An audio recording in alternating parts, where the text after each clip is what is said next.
Welcome to the Business of Apparel podcast. This is the place to learn how to start and scale your own apparel brand and fill it with loyal customers for years to come. I'm your host, Rachel Erickson, owner and CEO of Unmarked Street, and I can't wait to share this episode with you. Welcome back to the Business of Apparel podcast. I cannot believe that we are actually coming to a close of our 40 to 40 series, where I've been letting you get to know me just a little bit better over these last 6 weeks. And today's last episode, I am going to be broaching a subject. It's one of those subjects that you're not really supposed to talk about with strangers or when you first meet new people. It's one of those key topics that can be a little bit controversial when you're in the room with new people. But in the spirit of the fact that we're no longer strangers, right? You've gotten the chance to know me pretty well over the last several weeks. I wanted to go ahead and throw out the religion conversation. So I grew up, I think I've mentioned this in a previous episode, I grew up in a very Catholic family. We were a big Catholic family. I have lots of cousins. I have lots of aunts and uncles. And we were brought up through the Catholic school. So I went to Catholic school from kindergarten through 6th grade. My parents made the choice to move me over to public school once I started junior high in 7th grade. But I grew up going to religion class every single week. I grew up going to church and mass every single Sunday. I grew up going to church through school also every week. So I was one of the kids who knew every single word to every single hymn. It's really funny. Kyle and I were actually watching, I don't remember what movie or show it was the other day, but we were watching it and they were in a Catholic church singing Catholic hymns. And I still knew like all of the words to every single song. And it was like freaking him out that I knew all the words to every song that they were singing. But I was in church so often all the time. It was a huge part of my life, and it was a huge part of our family values. I grew up playing the piano, and one thing that my grandparents gave me was a hymn book to learn to play the piano. And so when I was really young, learning that musical skill, one of the main things that I played all the time, along with like learning for release and how to do my scales, was how to play church hymns. And so that was, again, it was just kind of inundated in my life. It was something that I didn't know could be different. But as I got a little bit older, a couple things happened that made me look at the church in a couple of different ways. Obviously, the Catholic Church has a historical background that you're probably going, yeah, the Catholic Church, of course, there are some things to take a look at there. And yes, there is absolutely that side of it. And that tended to be a part of it, right? Like when you're looking at being a part of an establishment that you question for one reason or another, you start to question not just that, but other things about it.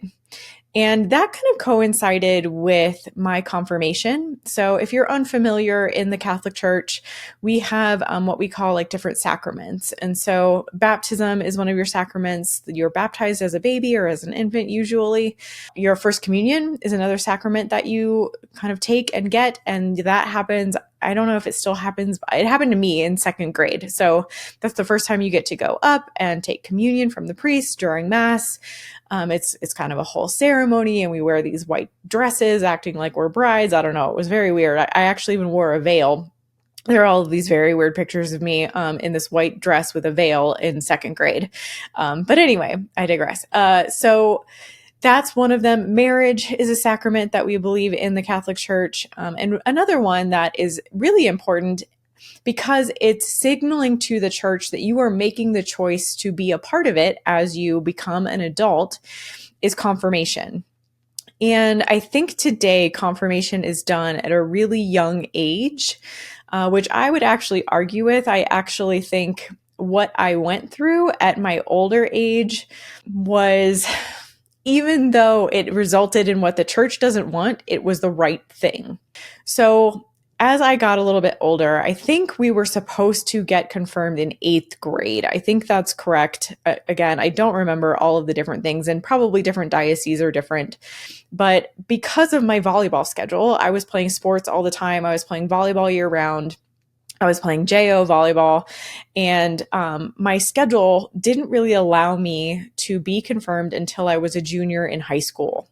or maybe even a senior in high school. Either way, I was about to graduate. I was kind of getting up there. I was already thinking about college. I was 17 or 18 years old when I started to get into the confirmation classes. And it wasn't just like I needed to be able to schedule that I'm going to be at Mass this day. There was a series of classes that I had to take. You had to be present at a bunch of different events. And so in order to do it, again, like I had to either miss volleyball practice and miss volleyball games, which I wasn't happy doing. So my junior year, I actually was my last year playing volleyball. So it must have been my senior year that I was confirmed then, because my senior year schedule opened up a little bit. And while I did a bunch of other activities and did a bunch of other leadership opportunities while I was getting ready to go to college, I did take the opportunity to go into my confirmation classes. And part of what I started to question at that age and at that time was whether or not being Catholic was right for me. Was this the right church for me? Was this the right religion for me? Did I truly believe all the things that Catholics believe, or were there other options?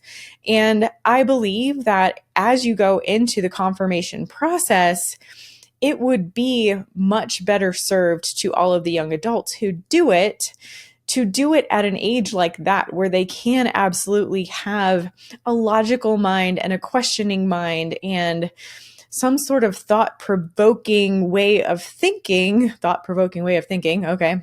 But yeah, I know what I'm trying to say. But I think that was a really key and crucial time for me. And while I actually got pressured to go through with it, regardless of how I ended up feeling about the church, I really found that it wasn't the right place for me. And there are some things that just kind of don't vibe with my values. But one of the major things was I was not, especially because I was a little bit older, right? Like I was a junior and senior in high school. I was starting to hang out with friends who maybe pressured me to have a beer at a party or pressured me to try a cigarette here or there. And at the end of the day, I'm the kind of person who will usually try anything at least once to determine if I like it or not. And then I'll decide, is that for me or is it not for me? And there were some things like I actually enjoyed having a beer when I was at a party as a senior in high school, and I totally get it. That was underage. It was illegal, but that is what happened. And so part of the confirmation process was confession. And so that's another sacrament that we take. I don't know when that is. It's probably fourth grade or something like that. The first time you go to the priest and you tell him all of your sins in order to be forgiven. And I have other issues with what all of that indicates in the world, because I think there are a lot of people out there who do terrible things and then are able to go to the priest and say, I'm sorry. And they feel like they're forgiven and they can just move on with their life and they don't have to repent anymore or be sorry for that act because their God forgave them or their priest forgave them. I think there is a lot more merit in just being a good person in the world and not feeling like, oh, I can just go get forgiveness so I can be a terrible person and I can get forgiveness for that. So, and don't get me wrong, I'm not saying that all Catholics are like that. I'm just saying that some bad eggs, just like in every religion, can make it hard for other people to understand why some of those rules are in place or why some of that stuff happens. Anyway, I had to go to confession and I told the priest all the things. I mean, we're here in the name of honesty, right? I've always been this way, honesty and not being able to tolerate liars in my life and being truthful about things has always been a big value to me. So when I went into confession, I didn't do what a lot of other kids do, where they just say, I fight with my sister and I don't always get along with my parents, which is what a lot of kids say in confession so that they don't actually get in trouble. I said, I had a beer at a party the other day and I tried some cigarettes and whatever else was going on in my life at the time. And the priest told me that I was going to hell. He told me that I couldn't be saved. He told me that I was going to hell. And the church actually questioned whether I should be confirmed, but he forgave me anyway and allowed me to continue going through the confirmation process. This was devastating to me as someone who grew up so inundated in the Catholic Church, in the schools, being part of the church for so long, being part of a family who felt the church was so important. To be told by the priest, like the senior priest at our church, that there was no redemption for me, I was going to be going to hell because I was not a good kid, really made me see a side of things it was so black and white to me. And despite the fact that I felt like I was trying to always be a good person, I was trying to tell the truth in confession, I was trying to be a good young adult and become a good adult and take all of that into my adult life. It devastated me that I was told that that was the end. There was very little that I could do. I was going to have to pray a whole lot, and I was going to really have to think about the rest of my life because otherwise I would be going to hell. So when I got into college, I tried going to church a few different times, kind of on my own, to see how I felt about it. But my relationship had kind of been broken there, and eventually I stopped going. It was something where I was able to find something in my heart about what I believed God is, or what I believed a higher power is, or what I believed maybe the universe gives us. I think what I realized is that I don't know. And so essentially at the end of the day, I guess that makes me agnostic. And agnostic people basically just say that we don't know the answer. We don't have empirical proof that your God is right or my God is right, or that the universe isn't just doing amazing things for us, or that there is just some other higher power out there. We say that we don't know, and that we're open to a lot of different ideas. And so that is how I have kind of gone through a lot of my adult life. I haven't always figured out other churches to go to. I haven't really explored that necessarily, but I have continued to pray at times when I feel like I need a closer relationship with God. Sometimes that happens in good times. Sometimes that happens in bad times. I was brought up to have a relationship with God in a way that allows me to feel like I can maintain that in my own way without having to involve the church. And at the end of the day, when I look at what the church is asking its parishioners to do in the way of donating money when it's already like a nonprofit, and it can get all kinds of different funding, when I can look at the way that it has been in the news for terrible things that it's done to young people, I don't want to be associated with that. But I do feel in my heart that my spirituality and the way that I proceed through life, the morals that I have, the values that I have, maybe were instilled there because of the kind of religious upbringing that I had. But I do know that there's so much about it that is questionable. And so that's my religious outlook a little bit in a nutshell. I absolutely can understand where people are coming from when they are very religious and they do want to belong to a church, and it is very important to them, because that was a very large chunk of my life. So I can relate to that absolutely. And I'm not judging anybody who would ever choose to be in that situation, because religion can be an uplifting experience, 100%. It can be the way to bring a family together. It can be the way to educate a group of children. And so I understand that there is merit in having that in our society.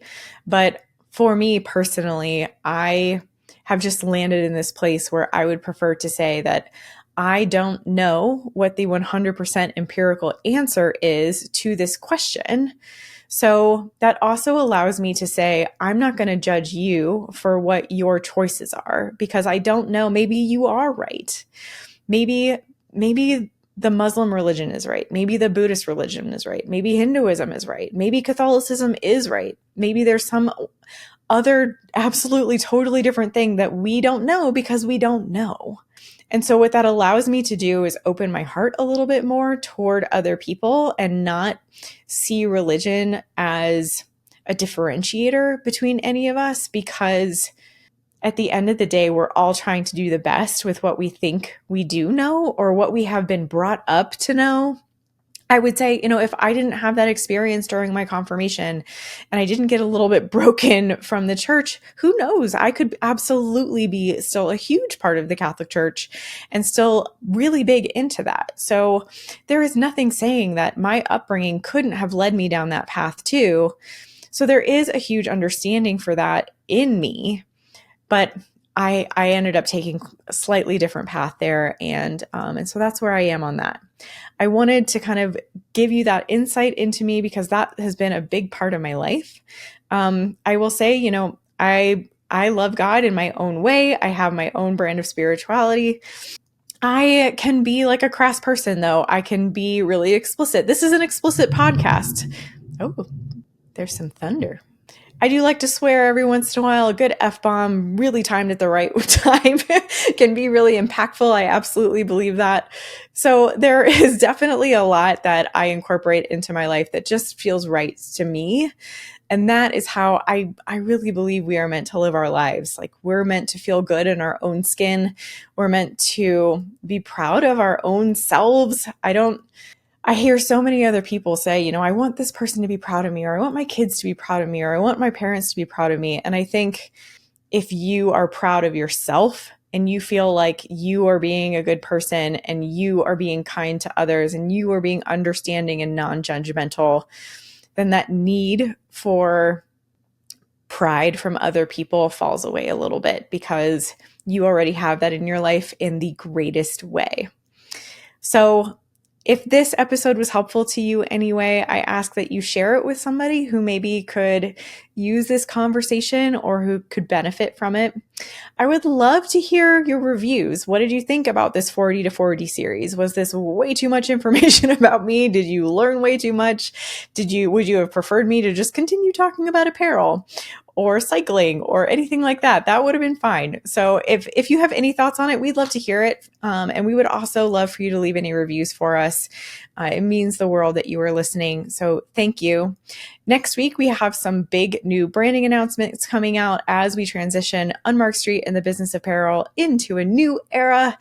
And of course, we are now getting ready to celebrate my 40th birthday for the year. So some exciting news coming up about that, a vacation on the horizon, which I much need. So thank you again for listening today, and I will see you next week. Thank you so much for listening to the Business of Apparel podcast. I would so appreciate hearing your thoughts on the show. And if you know someone who could benefit from it, please share it with them. My biggest desire is to help other apparel professionals understand the nuances of our industry so we can all work toward making better product for a better world. If you would like to connect further, I'd love to invite you to send me a message through my website, thebusinessofapparel.com, where I do weekly trainings through my YouTube video channel, a weekly newsletter, blog articles, and so many more resources to help you start and scale a profitable apparel brand. This podcast is produced by Box 7 Media, who I cannot speak highly enough of. If you're looking to start your own podcast, you can reach out to Jeremy at Box 7 Media on LinkedIn anytime.